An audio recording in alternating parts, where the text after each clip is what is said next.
نہیں ہوا نہیں. مطلب اچھا اس سے ایک اور پھر جو انہوں نے فرمایا وہاں پریس کانفرنس میں، جو ہم نے خود سنی، جو آن یعنی ریڈیو ٹی وی پہ جو سنا ہم نے ان کا بیان، وہ خاص طور پہ جو آخری جملہ تھا ان کی طرف سے جو مترجم تھا وہ انگریزی میں ترجمہ کر رہا تھا، وہ نسبتاً بہتر ترجمہ کر رہا تھا، لیکن ایک بات اس نے بھی جو ہے نا وہ نظر انداز کی کہ جس طرح سے جو ایک تو تعریف انہوں نے پاکستانی قوم کی بہت زیادہ کی، غزہ اور فلسطین کے حوالے سے جو یہاں پہ بڑی بڑی جو کیا کہتے ہیں بڑے بڑے جلسے ہوئے ہیں اور لوگ عوام جو ہے سڑکوں پہ آئے ہیں اور مذمت کی ہے انہوں نے اسرائیل کی اور غزہ کے ساتھ کیا ہے، فلسطینیوں کی حمایت میں کیا ہے، اس کی انہوں نے تعریف کی. انہوں نے کہا کہ بہت ہی انقلابی قوم ہے ایرانی پاکستانی قوم ہے، اور وہ ہمارے ساتھ شانہ بہ شانہ کھڑے ہوئے ہیں، اور ہمیشہ سے جو ہے انقلابی جو ایک وہ ہے احساس وہ پاکستانی قوم میں ہے. اور انہوں نے کہا کہ یہ ایک فہیم قوم ہے، سمجھدار قوم ہے. اور چونکہ اس پیرائے میں انہوں نے فرمایا کہ جو کچھ ہم نے 40-45 سال میں جو انقلاب اسلامی کی کامیابی کے بعد ہم نے جو سختیوں میں ملک کو چلایا ہے، اقتصادی پابندیوں میں، جنگ کی حالت میں، ہر طرح سے جو ہے اس ایرانی جو ہے انقلاب کا اور اسلامی انقلاب کا جو محاصرہ کیا گیا ہے، اس کے باوجود ہم نے ترقی کی ہے، اس کے باوجود ہم نے پیش رفت حاصل کی ہے. دنیا کے جو بڑے بڑے ممالک ہیں ان کے ساتھ ہم مقابلہ کر رہے ہیں، سائنس اینڈ ٹیکنالوجی کے مختلف فیلڈز میں اور میدانوں میں ہم پیش رفت کر رہے ہیں، اور ہم حاضر ہیں یہ تمام چیزیں جو ہمارے جوانوں نے حاصل کیا ہے، جسے اپنی محنت سے اپنے پیروں پہ کھڑے ہو کے، وہ سب کی سب چیزیں جو ہیں یہ پاکستانی قوم کی خدمت میں پیش کریں، پاکستانی قوم کی خدمت میں پیش کریں تاکہ وہ بھی فائدہ اٹھائیں. اچھا وہ براہ راست تو خیر نہیں ہو سکے، سیکورٹی پرپز تھا. اب آپ مجھے یہ فرمائیں کہ کیا وہ مقاصد حاصل کر پائے ہم جس کے لیے دورہ کیا گیا تھا کہ نہیں، یہ بتا دیں. اگر مقصد یہ تھا کہ بس ایک دورہ رسمی طور پہ ہو جائے اور کچھ ایم او یوز سائن ہو جائیں جس پہ معلوم نہیں کہ ایم او یوز کے اوپر عمل کتنا ہوگا، ایم او یوز تو کوئی بائنڈنگ نہیں ہے، قانونی اس میں وہ نہیں ہے، تو اس حد تک اگر تھا تو وہ تو ہو گیا. بڑا مثلا ان کو اعزازی طور پہ اعزاز ان کا کیا گیا، ان کی اہلیہ آئیں، کم از کم یہ پتہ چلا لوگوں کو کہ وہ نہ خود پڑھے لکھے ہیں، وہ بھی پی ایچ ڈی اور ان کی اہلیہ بھی پی ایچ ڈی میں، اور ان کی جو ایک خصوصیت ہے کہ جو ایران میں جو نیشنل لیول پہ جو ایجوکیشن پالیسی ٹرانسفارمیشن ہے for schools and high schools, اس کے وہ اس کمیٹی کو ہیڈ کر رہی تھیں جس نے اس کے فنڈامنٹلز پہ کام کیا ہے، اور جو پوری جو نیشنل پالیسی فار ایجوکیشن ہے اس پہ یہ تاثر جو ہے کہ جی وہ خواتین جو ہیں وہ باپردہ ہیں اور حیا کے وہ پردے میں رہتے ہوئے وہ کوئی کام کاج نہیں کرتی، معاشرے میں ترقی کا کوئی عمل دخل نہیں ہوگا، وہ تو بات ختم ہو گئی. وہ تو کبھی تھی نہیں نا. بات یہ ہے کہ جب سے انقلاب آیا ہے بعض لوگ تو کہتے ہیں ضرورت سے زیادہ خواتین کو اہمیت دی جا رہی ہے، اتنا ان کو، یعنی اس وقت ایران کی یونیورسٹیز میں اگر فیصد کے اعتبار شرف کے اعتبار سے دیکھا جائے تو خواتین کی تعداد زیادہ ہے. اچھا ایک بات یہ فرمائیں کہ ایران نے جو اسرائیل پہ حملہ کیا، اس حملے کے حوالے سے اسرائیل کا حملہ، اس کا جوابی حملہ، ان دونوں کے حوالے سے یہ کہا جا رہا ہے ہماری زبان میں نوگا کشتی ہے. مطلب وہ کہتے ہیں کہ مل جل کے جو ہے نا وہ جابر سلطان سے پوچھ کے کلمہ حق کا ہے. دیکھیں یہ تو بڑی عجیب بات ہے، یہ تاثر ہے سوشل میڈیا کا. اسی تاثر کو تو ختم کرنا چاہیے تھا. رئیسی صاحب تشریف لائے تھے، you should have heard from the horses mouth بلا تشبیہ. تو یہ کیوں نہیں کہا انہوں نے، کس نے منع کیا؟ انہوں نے تو بیان کیا ہے. وہ کس جگہ بیان کرتے، کس جگہ، کہاں آپ نے ان کو انٹریکٹیو سیشن دیا ہے؟ کوئی رپورٹرز کے ساتھ، نیوز رپورٹرز کے ساتھ کوئی انٹریکٹیو سیشن ہوا؟ تو اس آپ کامیاب دورہ نہیں کہہ سکتے. عوام کے ساتھ کوئی انٹریکشن ہوا؟ عوام پوچھتے، اپنے جذبات کا احساس کرتے، وہ ایکسپلین کرتے، بتاتے ساری یہ باتیں. مجھ سے آپ کیوں پوچھ رہے ہیں؟ آپ ابھی مہمان آ کے گئے ہیں یہاں پہ، ان سے آپ نے پوچھا نہیں تو آپ مجھ سے پوچھ رہے ہیں. وہ جس طرح سے وہ بیان کر سکتے ہیں وہ میں کیا کر سکتا ہوں؟ لیکن جو میری ناقص فہم اور سمجھ بوجھ ہے، یہ نورا کشتی، آخر نورا کشتی کس طرح سے نورا کشتی ہے؟ مطلب یہ جو انہوں نے ایرانی قونصلیٹ پہ حملہ کیا اور وہاں کے ساتھ جو ہے 2 جنرلز کو شہید کیا، یہ نورا کشتی ہے. اس سے پہلے جو انہوں نے کیا کہتے ہیں قاسم سلیمانی کو شہید کروایا ٹرمپ صاحب نے، وہ نورا کشتی تھی. محسن فخری زادے جو کہ ایران کے زبردست سائنسدان تھے اور اسی IRGC کے ممبر تھے، اور نہ صرف یہ کہ وہ نیوکلیئر ٹیکنالوجی میں تھے، وہ سٹیم سیلز ریسرچ بھی کروا رہے تھے. ایک نابغہ شخص تھے، اس کو اسرائیلیوں نے مروایا، وہ نورا کشتی تھی.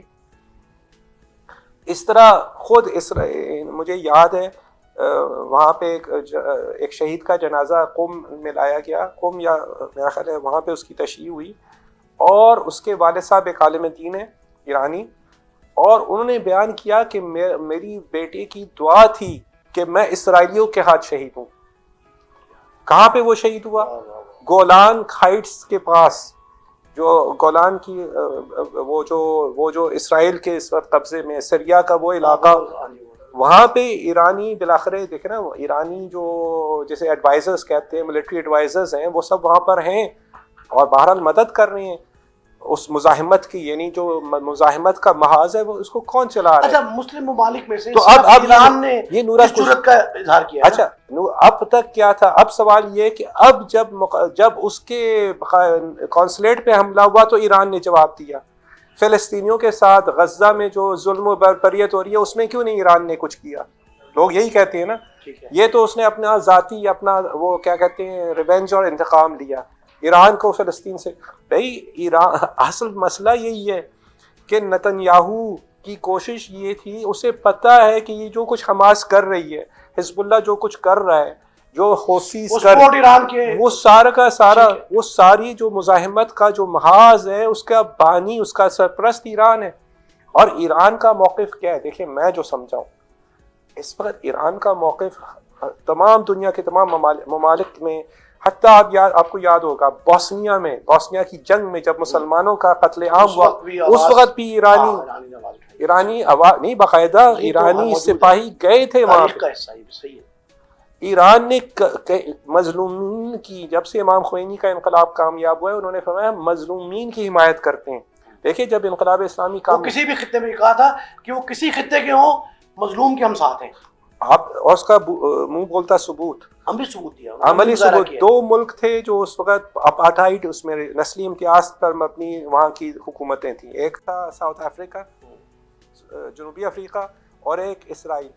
دونوں کے ساتھ شاہنشاہ کے زمانے میں تعلقات تھے، دونوں کے ساتھ ان کے تعلقات کو توڑا گیا، اور وہاں پہ انہوں نے جو ساؤتھ افریقہ میں جو مزاحمت ہو رہی تھی وہ نیلسن منڈیلا کی طرف سے جو ANC تھی وہ کر رہے تھے، اور ان کا جو ملٹری ونگ تھا اس کی ایران نے باقاعدہ سپورٹ کی، اور جب نیلسن منڈیلا آزاد ہو کے آیا تو وہ باقاعدہ ایران آیا اور بڑا ویلکم ہوا، بہت بڑا ویلکم تھا۔ اور اسی طرح آپ دیکھتے ہیں کہ فلسطین وہ اسرائیل کی سفارت کو بند کیا گیا، اس کی جگہ PLO کو جو ہے اس کی سفارت کھولی گئی، یاسر عرفات باقاعدہ آئے امام خمینی سے ملے، تو بوسنیا میں انہوں نے کیا، فلسطین میں انہوں نے کیا، وینیزویلا کے ساتھ دیکھیے ابھی حالیہ وینیزویلا کو کوئی تیل نہیں دے رہا تھا، تیل کی آئل کی، ایران کی، اور وہ بڑی سینکشنز تھی اس وقت، اٹلانٹک اوشن سے یعنی اٹلانٹک اوشن کو کراس کر کے جو ایران نے وہاں پہ تیل پہنچایا، آئل پہنچایا۔ تو اس طرح اتنی جرأت مندانہ اقدامات،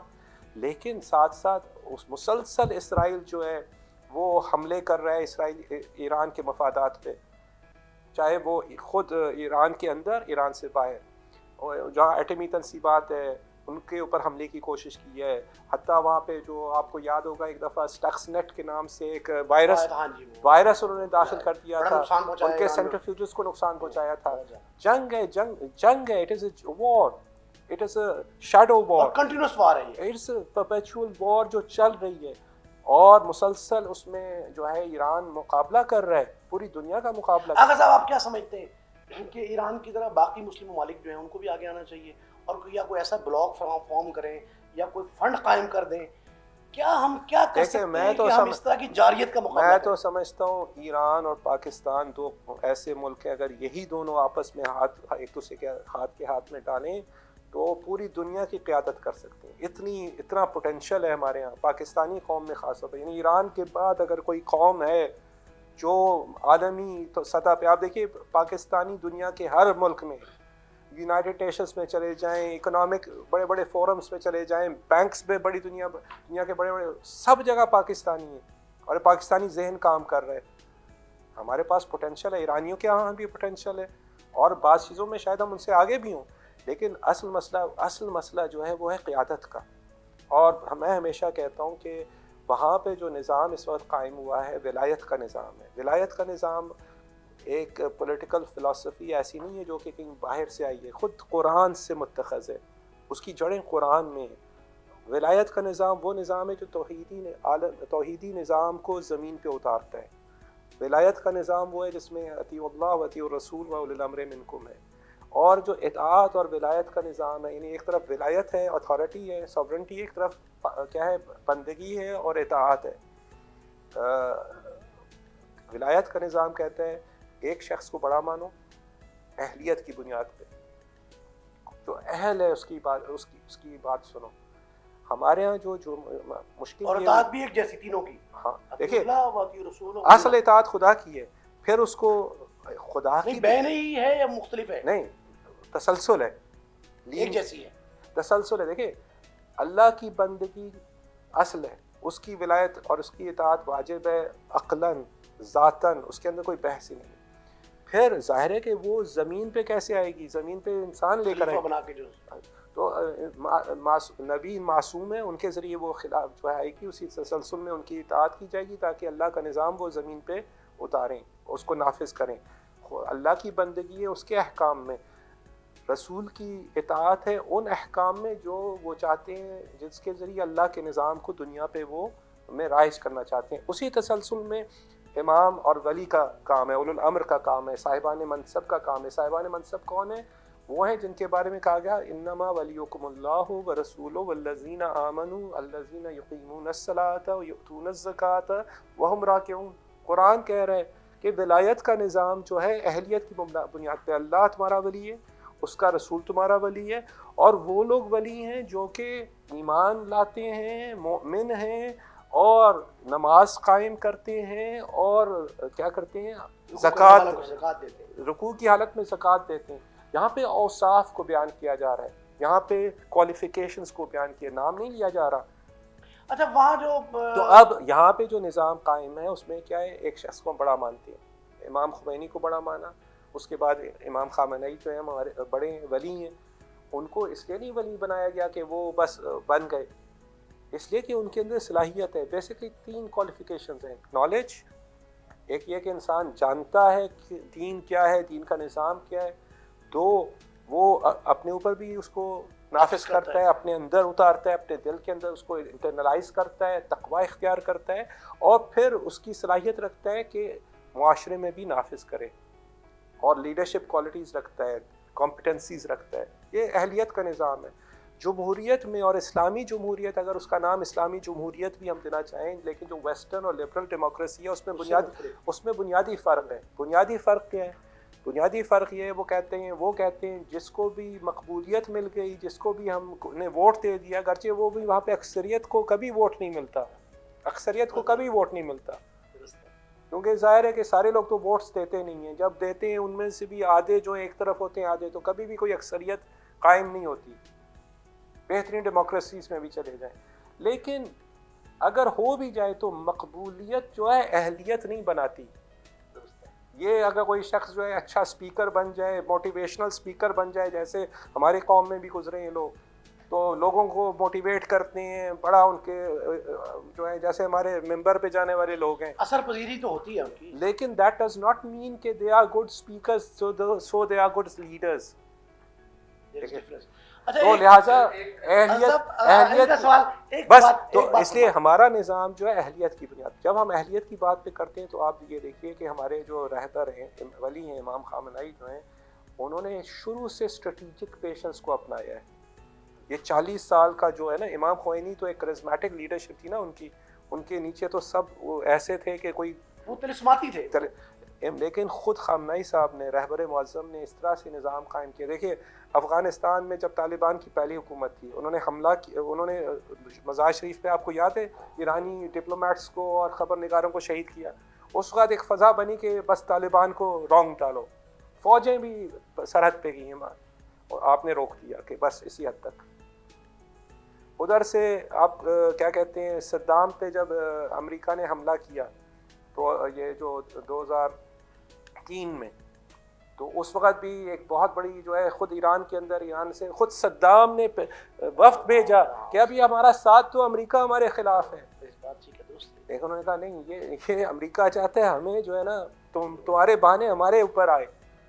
اچھا ایک بات فرما دیں، اور اسی وجہ سے یہ جو اب تک جو غزہ میں ہوا ہے، میں آپ کو ایک صرف بات بتاؤں، ایک وزیر کون سا گینٹس تھا یا کون سا تھا، اس نے کہا کہ یہ جو ہے نا سانپ کا سر، یہ جو حماس کا اس کا سر تہران میں، ادھر سے جواب کیا آیا، نہیں سانپ کا سر نہیں، موسیٰ کی عصا یہاں پر ہے۔ اچھا ایک بات فرمائیں کہ انقلاب ایران جو ہے وہ تعلیم کی وجہ سے، تربیت کی وجہ سے، ولایت کی وجہ سے ہے، شہادت کی وجہ سے، بنیاد کیا ہے جو باقی امت مسلمہ اس کو کرے؟ ایک نکاتی ایجنڈا بتا دیں۔ دیکھیں واضح ہے، بنی الاسلام علی خمس، 5 چیزوں میں اسلام، نماز پہ، روزے پہ، حج پہ، زکوٰۃ پہ اور ولایت پہ۔ اصول دین بات کر رہے ہیں آپ؟ نہیں یہ تو فروع دین، فروع میں کر رہے ہیں، فروع عمل کی بات ہو رہی ہے، فروع کی عملیاتی بات ہو رہی ہے، نماز پڑھو، روزہ رکھو، حج کرو، زکوٰۃ، لیکن اصل کیا ہے ان میں 5واں ہے، ولی، ولایت، ما نودی بشیء افضل من ولایت، کیونکہ یہ نہیں ہوگی تو یہ قائم نہیں ہوں گے۔ فإنها مفتاح، اگر خدا، انقلاب ایران کی بنیاد ولایت پہ، ان کا کلچر، یہ سارا جو ہے یہ کوشش اپنے طور پہ کرتے ہیں، سفارتی سطح پہ کوشش اس طرح کی کیوں نہیں ہوتی جو نتیجہ خیز ثابت ہو؟ یہ ان کا سوال ہے۔ دیکھیے پہلی بات تو یہ ہے کہ جو جتنے بھی لوگ سفارتی لوگ ہوتے ہیں، سفارتوں میں کام کرنے والے لوگ ہیں، یا یہاں جو کلچرل آفیسز ہیں، خانہ فرہنگ ہیں، یہ سب کے سب نوکری پیشہ لوگ ہیں۔ ہم نوکری پیشہ نہیں ہیں، ہم ایک ذاتی ذمہ داری محسوس کرتے ہیں، ہم سمجھتے ہیں کہ جو حق پر مبنی بات ہے اسے کیا جائے اور اسے پہنچایا جائے۔ وہ ذمہ داری جو آفیشل اس کے اوپر لیول پہ ہونی چاہیے وہ ان لوگوں کی ذمہ داری ہے۔ وہ لوگ جو ہیں وہاں افراد مختلف ہیں، بعض افراد آتے ہیں بہت اچھا ڈیل کرتے ہیں، آپ نے ذکر کیا صادق قندی صاحب مرحوم کا، وہ اس حد تک وہ فعال تھے کہ وہ اردو اخبارات میں ان کے مقالے آتے تھے، باقاعدہ اردو سیکھی انہوں نے، یہاں آ کے اردو سیکھی، وہ ٹرانسلیٹر رکھے تھے۔ وہ یہ کہ اچھا وہ جو بات ہے جو اس زمانے میں جب یہاں پہ لوگ پڑھنے آتے تھے، ایران کے، پاکستان کے لوگ، اور پاکستانی ڈاکٹرز وہاں پہ جاتے تھے، بالکل خدمت کر رہے تھے، وہ انقلاب کی شروع کا دور تھا۔ اب اس وقت آپ کے پاکستانی ہزاروں اسٹوڈنٹس وہاں پہ پڑھ رہے ہیں ایجوکیشن میڈیکل کالجز میں، اور دوسرے اب برعکس انجینئرنگ کی تعلیم وہاں بڑی، برعکس ہو گیا ہے وہاں پہ معاملہ۔ اب وہاں پہ اسپیس ٹیکنالوجیز کی یونیورسٹیز ہیں، اس وہاں پہ اتنی پیش رفت، یہ فرمائیں یہ خلا کیسے، لہٰذا اب تو الٹی گنگا بہ رہی ہے، کیسے خلا پور کیا جا سکتا ہے یہ بتائیں؟ یہ دیکھیں، یہ حکومتوں پہ، بیوروکریٹس پہ باتیں نہیں چھوڑی جا سکتی، یہ پیپل ٹو پیپل کانٹیکٹ کی ضرورت ہے۔ اس کی بات صدر صاحب نے آپ کی کی ہے، ایرانی صدر نے یہ گفتگو کی۔ دیکھیے میں ایک اور چیز بتاؤں، خود ایران کے اندر جب یہ مثلا ہوتا ہے، کوئی حکومت آتی ہے، کوئی صدر آتا ہے، اس کا ایک الگ پرسپیکٹیو ہوتا ہے۔ کچھ لوگ مثلا ایران میں اب تک یہ تھی بات کہ جی، اور ایک بہت بڑا تاثر تھا، ایک بہت بڑا گروہ تھا، کہتا تھا ہمیں مغربی دنیا کے ساتھ بنا کے رکھنی ہے ایران میں۔ بالآخر جو صدر مختلف نوع افکار کے آتے ہیں نا، وہاں پہ تو خاتمی صاحب، روحانی صاحب کا دور ایسے ہی تھا، بالآخر وہ ہمیشہ وہ مغربی دنیا کے ساتھ، وہ جو معاہدہ بھی JCPOA ہوا وہ بھی انہی کے دور میں ہوا نا، JCPOA جو مشہور تھا، ہاں جی، وہ اور وہی ہوا جو کہ سب کہتے تھے کہ جو ہونا ہے، اس کو ٹرمپ آیا، اس نے ختم کر دیا الٹیمیٹلی۔ تو یہ جو اس پہ رہبر کی کیا رہبر معظم کیا کہتے ہیں، وہ کہتے ہیں کہ جو جوان ہیں، جو لوگ خود سمجھتے ہیں، ان کو فارسی میں ایک تعبیر ہے آتش پہ اختیار۔ آتش پہ اختیار کا ترجمہ یہ ہوگا کہ جیسے فرض کیجئے یہ ہوتا ہے نا کہ جنگ میں ہوتا ہے، تو جنگ میں کوئی جو اگلے محاذ پہ ہوتے ہیں ان کا رابطہ ٹوٹ جائے اپنے کمانڈر سے، تو اب اس کی کیا ذمہ داری، اسے فارسی میں کہتے ہیں آتش پہ اختیار، وہ اپنے طور پہ جو چاہے وہ جو اقدام کرے، جو مناسب سمجھتا ہے اقدام کرے، حالات کے مطابق فیصلہ کر لیں۔ تو اسی طرح وہ کہتے ہیں اپنے جوانوں سے بھی کہتے ہیں، آپ حکومتی جو لوگ ہیں نا، ان کے اوپر آپ کا وہ نہیں ہونا چاہیے انحصار، آپ کو ہر چیز یہ نہیں سوچنی چاہیے حکومتی کریں گے، حکومتی ادارے کریں گے تو ہم کریں، نہیں، آپ جو محسوس کرتے ہیں، جو کام سمجھتے ہیں کہ ہونا چاہیے کریں، قانون کے حدود میں، لیکن کریں۔ تو ہم بھی یہ سمجھتے ہیں، ہمارے لیے دیکھیں ایران اور پاکستان نہیں ہے مسئلہ ہے حقانیت کا، حق کی بات ہونی چاہیے۔ اس وقت حقانیت کہاں پہ ہے؟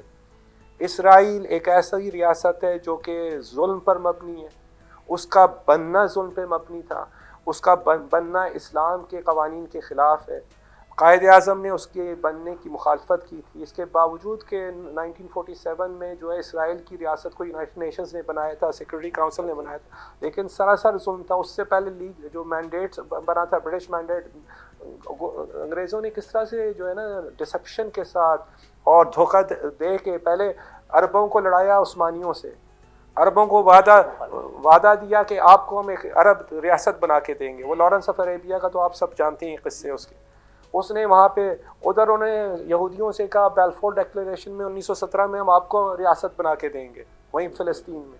مسلمانوں کو ترکوں سے لڑوایا، پھر یہ آل سعود کو آگے بڑھایا انہوں نے۔ یہ تمام چیزیں اس وقت یہ اس نقشے میں تھیں، اور کہا کہ ابھی دوسری ریاست بنے گی فلسطینیوں کی، وہ آج تک بنی ہی نہیں ہے، وہ فلسطینی ریاست آج تک بنی نہیں ہے۔ اور ہم کہتے ہیں دو ریاستی حل، دو ریاستی حل مر چکا۔ نیتن یاہو یہ تو پتہ نہیں ایجپٹ کو کیا خیال آیا کہ رفح کراسنگ اس نے نہیں کھولی، اگر وہ کھول دیتا تو اور اسرائیل ابھی نیتن یاہو کا خیال تھا کہ جتنے بھی غزہ کے ہیں نا فلسطینی ان سب کو فارغ کر دے، بھیج دے سنا میں، ریگستان میں، تاکہ غزہ کا مسئلہ ختم ہو جائے۔ انہوں نے پہلے دن کہا تھا people without a land for a land without a people, یہ تھا زائنزم کا، سرزمین چھین لی جائے۔ انہوں نے کہا تھا ہمارے پاس سرزمین نہیں ہے، ہم لوگ بغیر سرزمین کے ایک ایسی سرزمین میں لے کے جاؤ جہاں پہ لوگ نہیں ہیں۔ اب وہاں لوگ تھے، اب ان کو نکالا، ایسا ہے کہ ختم، نکال دو انہیں، ایتھنسٹک